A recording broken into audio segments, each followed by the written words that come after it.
There are no bad businesses. There are just those people who don't know enough to see the opportunities in the work they're in. If there seems to be no future or opportunity in it, it isn't always because it's not there, but perhaps only because we can't see it.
Let's go. It is Monday Mindset. Can't believe it's another Monday. It is my second Monday Mindset. Welcome to the show where we get your mindset right. We get your marketing right so you can get your money right. I'm excited to be here. I'm your host, Luke Acree. I'm excited to talk to you today about leadership. And as I was thinking about the topic for today, my dad's in town, and actually my whole family's in town because the Eagles are playing the Commanders, and I grew up in Virginia, so was a huge Washington Redskins fan, and my family, huge fan, so they came up for the game today, and it got me thinking about leadership. Why? Because my dad's been a pastor for about 34 years now. So he's been a pastor. He's been leading a church. He's a phenomenal leader. And talk about leadership. When you have to lead people that you don't pay, man, that's true leadership, right? Because you can only lead them through a commonality and a common vision in what you're trying to achieve in your mission in life. And today, I want to give you guys the 4 pillars of leadership that have truly changed the game for me. So if you're tuning in for the first time and you're like, who is Luke Acree? What is this guy and what is he talking about? So I run a company called Reminder Media. We have about 300 team members. I've had the privilege to work with over 100,000 entrepreneurs at this point. My main focus has been on driving their marketing and sales. But over the years, I've learned a lot about leadership and trying to build my own team. I mentioned on one of the first one of these that, I had 17 people quit on me at one point. I've hired countless executives and made the wrong decisions. I've hired countless team members, done thousands of interviews, and have made wrong choices. And I've made a lot of right ones, but I've made a lot of wrong choices. And as I look back over the years, because I've been at this for about 12 years now, when I look back, I really boiled down to, in leadership, there are 4 things that you really need to do as a leader. And to quote John Maxwell, who's really the godfather of leadership, he's written all the books on it. He says, everything rises and falls on leadership. So wake up. If you're not paying attention, wake up. Everything rises and falls on leadership. And if you're thinking to yourself, Luke, I don't have a team that I lead. That doesn't matter. Leadership is influence.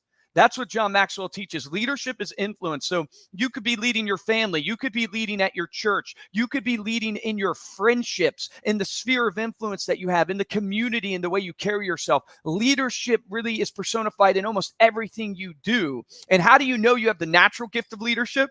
Well, when you go to people, do you turn around and see that people are naturally following you? That everywhere you go, people are naturally following you. If you turn around and nobody's following you, and you might think you're a leader, but really you're just on a walk, right? As John Maxwell says. So we all need leadership in our life. So I want to give you the first pillar. Write this down. The first pillar of leadership is a leader must set a huge vision. You as the leader are responsible for the vision. Now, here's the thing I want to dive down deep onto this vision concept. Your vision has to be big enough that others that you lead can achieve the vision of their life inside your vision. You know how you have a great hire? You have a great hire. When you hire someone into your organization, you get someone to be part of your team, and every day when they show up, they feel like they're achieving the vision of their life. They feel like they're achieving the things that they want in their life. But at the same time they're achieving those things, it's pushing the company forward. There's an alignment of vision. And I promise you, if you're struggling with somebody on your team right now, it's probably because you have a misalignment of vision. They are trying to achieve something in their life that doesn't quite take and push the company to the vision that it wants, or to you where the vision you want to go in your life. The number one job of a leader is you have to set the vision. I mentioned my dad being a pastor, right? There's a biblical piece that says where there's no vision, the people perish, right? They're wondering, the team dies. You have to set that vision. And I love Ed Milet, man. Huge fan of Ed Milet. You're going to hear me quote him all the time. You know what he says about vision? As a leader, you must be evangelical about your vision. You must be out there evangelizing your vision, not because you want to force your beliefs on someone, because you believe so much in what you're trying to accomplish that you can't help it. It oozes from you. You personify it in everything you do because you see it as the purpose of your life. And a vision, I want to make sure this is clear. A vision is how you see the world. Right? You'll probably never achieve it. You want to know the vision for our company, Reminder Media, is we want to empower entrepreneurs to live a life of freedom. We want to empower entrepreneurs to live a life of freedom, not a life where they're on the hamster wheel, not a life where they're beat down, a life of freedom. Guess what? In all my years of doing this, and for the rest of the time that I do this, I probably won't actually achieve that vision. It's my BHAG, as Good to Great calls it, if you've ever read that book, big, hairy, audacious goal.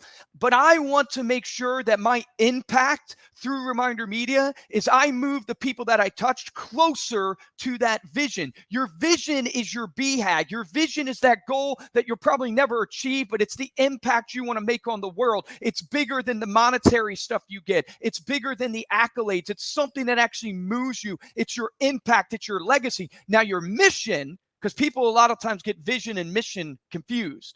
Your vision is how you see the world. Your mission is what you do every single day tactically. So what you wake up every single day and you go to work to do, that's your mission. So our mission at Reminder Media is we want to help you close more deals and retain more business. So my vision is I want to empower entrepreneurs to live a life of freedom. My mission, tactically, how I achieve that is helping entrepreneurs close more deals and retain more business, because if they close a deal, they get a commission check. And if they get a commission check, guess what? They get to send their kids to the schools they want them to go to. They get to go on the vacations they want. They get to focus on the things in their business that they love and hire the people to do the things that they don't love. They get more freedom. You see how that works? I'm giving me as an example, so you challenge you as a gut check to go, do you have a vision? Do you have a BHAG? And as the leader, are you setting that vision and becoming evangelical about that vision? So that's pillar number one. You got to set that vision. What is pillar number two? You have to inspire people to the vision. Now, I've had my cup of coffee today. In fact, I'm drinking out of the 8% Nation mug that I got from Cody Askins. So shout out to Cody Askins. So I'm a little hyped up. But you've got to inspire people to the vision. And here's the thing about inspiration. Inspiration is not just in your tone. It's just not how loud you speak. Inspiration has to reverberate through every single thing you do. And the mistake that most companies make is they start a company, whether it's a company or your church or nonprofit you're doing or a goal you have for a group. They start this and they write down their mission and their vision on paper, and that's where it ends. Most organizations, their core values, their mission, their vision, is just words on a page, words on a wall, on a banner, but it doesn't reverberate through their organization. You have to inspire people to the vision. And how does inspiration come? One thing it comes is through reiteration. The power of repetition is so huge. As I've grown this company to over 300 employees now, and I've done over 400 million in sales, what I've realized is I used to devalue or minimize simplicity. I used to think that I had to come to every morning meeting. I had to come to all of my things with my employees and really ramp them up with something new. And I was minimizing the power of repetition. In your inspiring people to vision, what does it mean? It means you have to repeat it in single thing you do. When you have a team meeting, at my senior leadership meeting, when I get all of my executives together, you know how we start that meeting?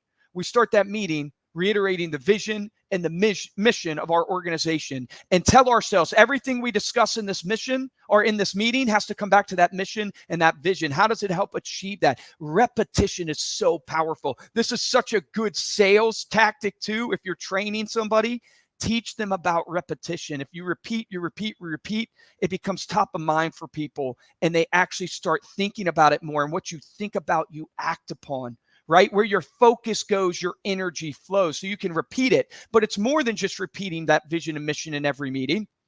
It's also living it out in this way. Hey, when you have your vision and your mission, are you training people through that vision and through that mission? Are you disciplining people through that vision and through that mission? Are you rewarding people based upon that vision and that mission? If you can get your organization in alignment to where even how you discipline and reward, it's tied to the achievement of that vision and that mission, it is so powerful. And you have a company that doesn't just hit a revenue target. You have a company that can last 100 years, well past your tenure as that leader. So pillar number one, you got to set a huge vision. Pillar number two, you've got to inspire people to that vision every single day. It doesn't matter how you feel. Top performers, it doesn't matter how they feel. They wake up every single day and they do it anyway. So you got to inspire people every single day. Here's the third one. Write this down. You've got to walk with people in the vision. So maybe you've heard it by the term servant leadership. I love that term, right? Servant leadership to me is, hey, if your team's digging the trench, you got to be willing to get in that trench and dig it with them. Here's a great saying for you. Most of the things in life are caught, not taught. So we think that we're teaching people, like what I'm doing today, I'm trying to teach you, right, what I've learned. But most of the time, we don't learn things through being taught. We learn things by what we catch, meaning what we watch people do. So your employees, your team members, your wife, your children, the people at your church, they're learning so much more from you by what you do than actually by what you say. So examine yourself today and go, man, what are people catching from me? You know, I'm teaching one thing, but are they catching from me what I really want them to see? Are you a servant leader? Are you the leader that's willing to get in and pick up the phone and show your people how to do it? Are you the leader that's willing to go on that sales appointment? Are you the leader that's willing to pick up the trash? You know, I think it was the CEO of Starbucks, when he interviews people at a high level, what he does is he actually takes them to local stores. He takes them to the local Starbucks.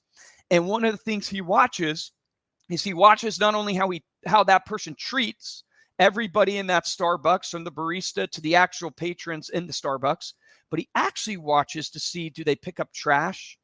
Do they actually take care of the place? Because he's trying to catch what they do, not what they say. So you as a leader, man, you need to practice servant leadership. It's one of the most powerful aspects of leadership that I think can get lost because we can easily make the excuse that we're too busy to get in there and do the work with our people. And here's the fourth one for you, right? The fourth one for you is you must hold people accountable to the vision. So you're setting a vision, you're inspiring every single day to that vision, you're walking with people in that vision. And then number four, you're holding people accountable to the vision. And you've heard me talk about accountability already on the last mindset that I did, but I think you're going to hear me do it over and over and over again because it's the one that I failed the most at in my journey in leadership. I talked about how I lost 17 employees in 2 weeks. That was a failure in my leadership. I would never want to do it again because I actually failed, but I would do it again. And my failure was I didn't hold people accountable. I didn't have a standard of excellence that I held people to. And here's the thing about accountability that you should know. And I learned this from John Cheplack. John Cheplack said, you have the honor as a leader to hold people accountable only if you've built the relationship with them where you have trust. And I think where we fall down as managers, right, is that we try to hold people accountable to a task, but it seems like you're micromanaging. You try to hold people accountable to a mission, to a task, but it's clashing and tension and you can't get people to buy in. And what you need to realize is accountability comes through your ability as a leader to build a relationship and to have trust with that individual that's on your team, which leads back to reminding them how they can achieve the vision of their life through the vision of the organization. But also, if you're a new leader, one of the traps that we fall into, and I've fallen into this because I'm a relational leader, I like to get to know my people. I like to talk to my people and make sure they know I care about them. But you end up becoming a friend of them, a best friend, and you can't hold them accountable. Leadership is not about being people's best friend, right? Leadership is not about being liked. Leadership is about being respected and aligning people to a vision because you held them accountable to be the best version of themselves. And one of the reasons why you can't hold people accountable right now is probably because you're not holding yourself accountable. When you don't hold yourself accountable to the things you know that you should be doing, it is extremely difficult as a leader to hold someone else accountable. Here's why, because if you're any bit of a good person, you have integrity. And when you don't hold yourself accountable, but you hold others accountable, it means you have a lack of integrity with yourself. You have an hypocrisy about you. And if you ever feel bad about coming at people to hold them accountable, you first should examine yourself and go, where am I not holding myself accountable in my own life? Because if I hold myself accountable in my own life, then I can go out into the world with an integrity to hold other people accountable, not because I'm better than them, because I want the best for them, just like I want the best for myself. So here's my challenge to you. I'm going to take you back to the first show we did, right? The first one I did, I talked about mindset comes from body, mind, and spirit, right? Have you been holding yourself accountable the past week to what you're feeding your body, your exercise, like we talked about, what you're feeding your mind, who you're watching, who you're listening to, who you're hanging around?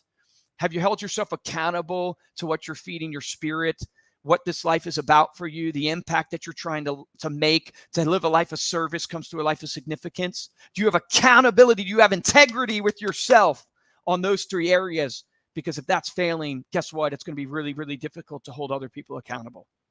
So there you have it. There are my 4 pillars of leadership. And this is not an all-encompassing of what leadership is. But for me in my life, I look back and I go, man, where my failures have come is I've either not set a huge vision or big enough to align people's visions in their life to achieve the vision of the company.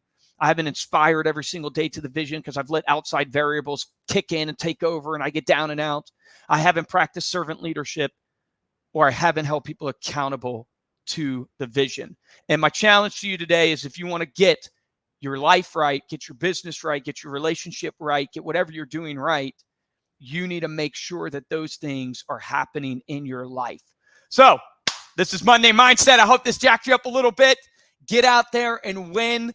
Let's dominate this week. We didn't come to compete. We didn't come to just play. We came to dominate. And so get out there, practice that leadership in your life. Remember, every single one of us is a leader, because leadership is influence, and you have influence over people in your life, your friends, your family, your business, your sphere. Let's go make a positive impact for them and for us. Have a great one, guys. Crush it this week.